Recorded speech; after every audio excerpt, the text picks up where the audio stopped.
Oh, look at that. Frost. More frost.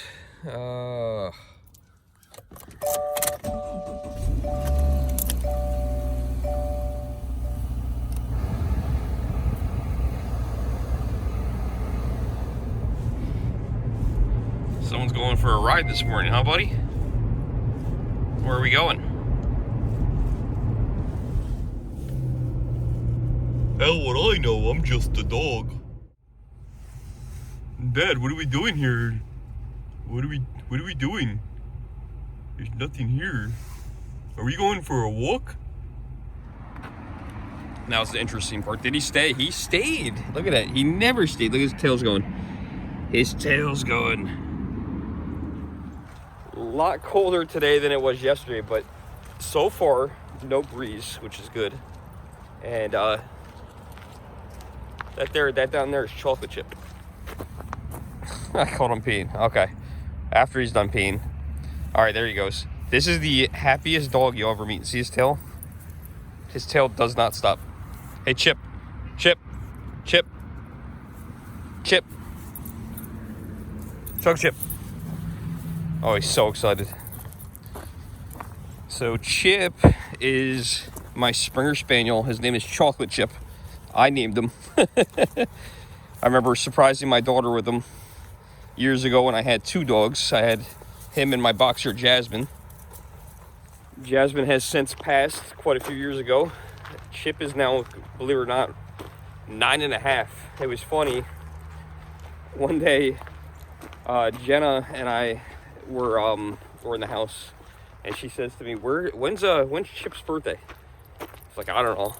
It's like, I just never really thought about it. I mean, I don't really celebrate my own birthday, really. So why am I gonna celebrate my dog's birthday? I celebrate him every day. So I go downstairs, I go grab all his papers, and it was crazy. It was sometime in April, and I literally walked down there, and I grabbed his papers. I walked back upstairs and said, "You're not gonna believe this. Today's his birthday." Not today, but it's in April. This was a few years back, and it was just so funny that I happened to go downstairs and grab his papers, and it was his birthday. Like, what is the chances of that? Well, I can tell you it's 1 in 365, so kind of amazing. This is a really nice trail. It's called the Roosevelt Farm Lane, and basically we have two roads that are parallel to each other. I'd say they're probably about a mile or 2 miles separate the two of them. And on one road, Route 9, is the FDR home, and then on the other one is Eleanor Roosevelt's home, Valkill, and then in between them is this trail where you can actually go back and forth. So it's pretty cool they connect. This trail goes way back. It's been here for a long time. As far as it used to be like a road for the Roosevelts to drive on, and there used to be a farm here. I don't know the whole story, but like I want to say maybe 10 years ago, you can see part of this. This is actually blacktop. Chip's pulling me. Come on, Chip. You can see part of it's blacktop and part of it's trail. I don't know why they did that, but about 10 years ago, they opened this up, and they did a really nice job. It's a nice wide trail. I don't come back here on this one too often. I came back here a couple times when it was a faint trail as a kid. It was always a very thin trail, like almost like a bike path, but it wasn't like it is today. Now it's like very wide. So it's totally different than it was back then. But it's a nice trail. It's nice and smooth. It's nice and relaxing. Not a lot of people on it. There's also two parking areas, which is nice, one on each side. And it's probably like only a mile and a half long. I'm gonna maybe walk half of it because I'm gonna have to go back to the house and put him away before I go to work. I think Chip knows where he's going. He's leading the way. Yeah, I'm leading the way. That's his dog voice. I don't know.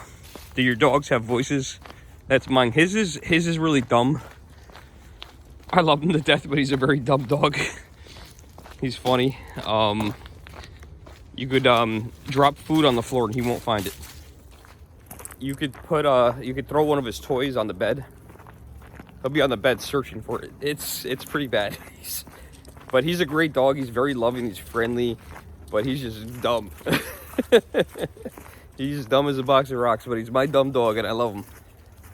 9 years old, can't believe it. He's gonna be 10 in April, and man, time has certainly flown by. It's been a good boy.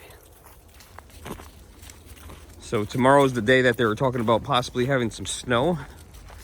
So if we get out on the trail again, or out somewhere again tomorrow, there's a possibility of seeing some snow. You guys saw the frost on the car this morning. Now, I have a nice routine in the morning. What I do is I actually wake up, get dressed, go outside, turn on the car. I don't have an automatic starter on the Subaru. Turn on the car and turn on the defroster, which is nice. It gives it a nice 15 minutes before we get out there and go to the bus stop. Bus stop is like a quarter mile away, so I went out there with my daughter. But man, that frost is thick. That was the first one. Oh God, I'm not looking forward to winter. It's gonna suck. And look at the trees back here. Like I was showing you guys yesterday, there was one tree with leaves on it. And you guys can look back here. There are no trees back here with living leaves, being that it is mid-November. You know, it's funny. It's colder out today, but it doesn't feel as bad. And I think just because there's no wind.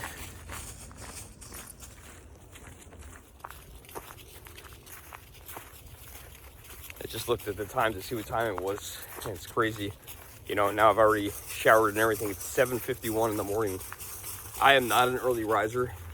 I never thought that I'd be that guy walking at 7:50 in the morning on a trail in the woods. But apparently I've become that guy. You know, I ended up talking to Jenna last night on the phone. We were on the phone for over an hour. Rocky conversation, not going to get into it, but I figured while I was on the phone with her, and before I got on the phone with her, I was playing my Nintendo Switch, and I was playing my Atari Classics game, the Atari 50th anniversary. Really enjoying that. Brought back some memories, but between playing the Switch and then being on the phone with her, I ended up walking almost 6 miles. Which is kind of cool, you know, on the treadmill. I got a really nice treadmill that I've had that has been collecting dust and kind of become a hanger for my dirty dry cleaning clothes. So instead of doing that, I'm actually using it now, and it's nice, you know. On those days I don't feel like going for a run, but like last night, it just went by so quick. You know, that I ended up almost doing 6 miles, which is awesome. I feel good. And then this morning, look at this. Not even 8 o'clock, already out walking again. So that's awesome. So we'll get another mile or two in. So Jenna's mom's dog isn't doing too good. Well, it's doing better now, but I figured we'd talk about dogs since I'm with my dog. And I don't know what the thing is. It's like one of those little ankle biting dogs. It's funny because the dog has the same name as my daughter. It's Bella. And I want to say the dog is 14, which is funny because my daughter is 15, and they're pretty close in age. But although in dog years it's totally different, right? So she's not doing too good. I don't remember what she just had, but her mom was flying out to Jamaica with her husband, and they literally got there and they went there, and were there for like 24 hours, and they flew back because the dog wasn't doing good. It was in the vet's office, had to have emergency surgery, and they had to fly back. So imagine that you plan a vacation and you're out on vacation and your dog gets, you know, that ill, and you come right back. That's terrible. And that is pretty much what happened with me and Jenna and Bella as well, with our boxer Jasmine a couple of years back. I want to say she was about to turn 12, or I think it was 12. It was a couple days away from turning 12 when she passed. But we were in Orlando, and we were a couple days from coming home from Orlando, and I had my really good friend Nicole watching her. She was staying at my house with her daughter, and she calls me up, and Jasmine had seizures once in a while, but she was on seizure medicine, and she had a really bad seizure, and we're like, yeah, bring her to get her up, see if you get her going, and get her to the vet office. This is at like midnight, you know, and Nicole has like her daughter, who's like probably at the time 3 or 4 years old. Put her in the car, bring them to the vet office. It was not good. Luckily, we were coming home the next day, but so it's weird that happened. It was very similar to our situation. Only thing is, we didn't just get there; we were just about to come back. And you know, I remember the vet telling me when we got back, she was not doing good. She was on IV. She was so happy to see us, but you could tell she was weak. She was very weak. They put her on heavier medication and told us, just consider this to be extra time. And I think she made it another week, 10 days. I remember taking her out one day, and I started taking them out separately because you never knew what was going to happen.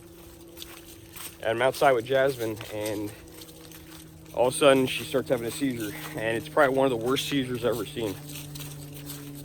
And I just ended up laying next to her on the grass. I ended up laying down on the grass. You know, I live in a community where there's a lot of people, and I remember one of my neighbors seeing me, and I just laid down next to her and I just pet her. I just kind of cuddled her, spooned her, if you will, and it sucked. It really sucked. You know, she was just an awesome dog. I mean, anyone that has a dog, they probably love their dog to death. And I'm looking at Chip's tail wagging still. And it sucked. It just was crap, man. You know, such a good animal. And, you know, so that day, I remember we ended up going. I went back in the house, said, Jen, it's time. And we ended up going to the vet office. And, you know, had to put her down, and it sucked, man. She was such a good girl. And, you know, my daughter was so young, you know, so it just didn't make anything any easier. You know, I had to tell her. And she had so many dogs, this kid, that I felt bad for her because it was just like one dog after another getting put down. And I remember trying to explain that to her. Her grandmother, with her mom, had two dogs at the time. Her mother had 2 dogs. I had 2 dogs. And it just seemed like it was one dog after another having to get put down. It was awful. Absolutely awful. Figure I'd give you guys an update on him. Still going. Still going. And I want to thank you guys because you guys watched my video yesterday. And I told you guys about the new channel, the Pink Flamingo Gaming. And I think we're already up to like 20 subscribers, so I appreciate the support from you guys. You guys are awesome. And that's where all my gaming content's going to be. So thank you for all the support there. Really very much appreciated. You know, I was going to talk about something else too today, but I didn't plan it out very well. I forgot the items that I have that I wanted to talk about, but I think in one of the upcoming videos. So I'm going to tell you guys what I do for a living and how drastically it's changed. And I'm not going to get much into it today because I want to save that for another video. But if you guys didn't know, I'm in the car business and I'm the business manager, or the old term is finance manager. And I do your financing. I do your final paperwork. I'm the guy that sells you the warranties. So it's gotten really slow. It's amazing. Because the last year and a half is not what I expected. The last year and a half up until basically September was good. October was like and November is like wow. It's been busy. It was really crazy. You know, people are just getting cars. A lot of dealers, we were not doing this, but a lot of dealers were charging over MSRP, and a lot of customers were ordering brand new cars. And when a car came in, they just basically, they took it, you know, even if it didn't have the options, if it wasn't the right color. It was interesting. They call it FOMO, fear of missing out. And, you know, finally we started getting some inventory. And now the Fed has raised the rate so many times. They actually raised the rate, I think it was twice in October, once in November. And there's more coming. The rates have gotten so bad. It has completely stopped people from purchasing cars. Now, I'm not an economist, so I can't talk heavy on this, but they're trying to slow inflation which if you guys go to the grocery store, you guys know the price of things have gone up crazy. But I'm on commission, man. So if we're not selling cars, I'm not making any money. And I still got to be at work. It really sucks a lot. I feel bad for my salespeople. And, you know, luckily, I'm not in a bad situation. I'm very good at saving money. I'm very frugal. But I also like to indulge and spend on things. You know, if I see something and I'm like, oh, I like that, I'm going to go buy it. The one thing that kind of sucks, though, is with this whole thing, is it's like right before the holidays, right before Thanksgiving, right before Christmas, you know, you don't want to spend your savings. You're there, you're trying to save it for things, for maybe a down payment on a car or a house or retirement, you know, that's there to save, maybe a vacation, you know. Right now, we just got to spend that money to survive. And, you know, some people don't have that luck. It sucks because even for customers, I feel bad. You know, I miss negotiating a little bit. I miss the fun of haggling. You know, it's not there anymore. And, you know, we don't get as many customers with these rates that high. It's just, it's an absolutely awful situation. But what I'm going to do is in the next video, I'm going to grab some of the rate sheets, and what I do is I print them out when we get a new rate sheet and I save them. So I have the rate sheets for about a year from one of our lenders, and I want to show you guys how insane it is, how much it's gone up, you know. And leases, which are called money factors, the rates have more than tripled. It's absolutely insane. And, you know, some of these car payments for customers, you know, that were, you know, this might sound ridiculous to some of you guys and not to others, but, you know, like a Dodge Durango, for instance, that somebody might have leased for $450 to $500 per month, they're now like $750 a month, you know. And that's not an exact pay. I'm just trying to give you guys an idea. But, you know, I remember when these cars went up $100, $150 in the lease payments, and now that you're talking about like $200, $250. Imagine 3 years ago, before the pandemic, you leased a car, and now you come back and it's $250 more per month. That's insane. And even if you want to buy your lease out, the rates are crazy. It's like a non-win for anybody. So we'll talk more about that on the next vlog, I think. The next walk. We're doing pretty good here. I think I'm going to end the video because I think it's probably getting pretty long. And you guys can say goodbye to Chippy. He's got so many nicknames: Chip, Potato Chip, Wood Chip, Dummy. There's more. I can't remember. Look at it.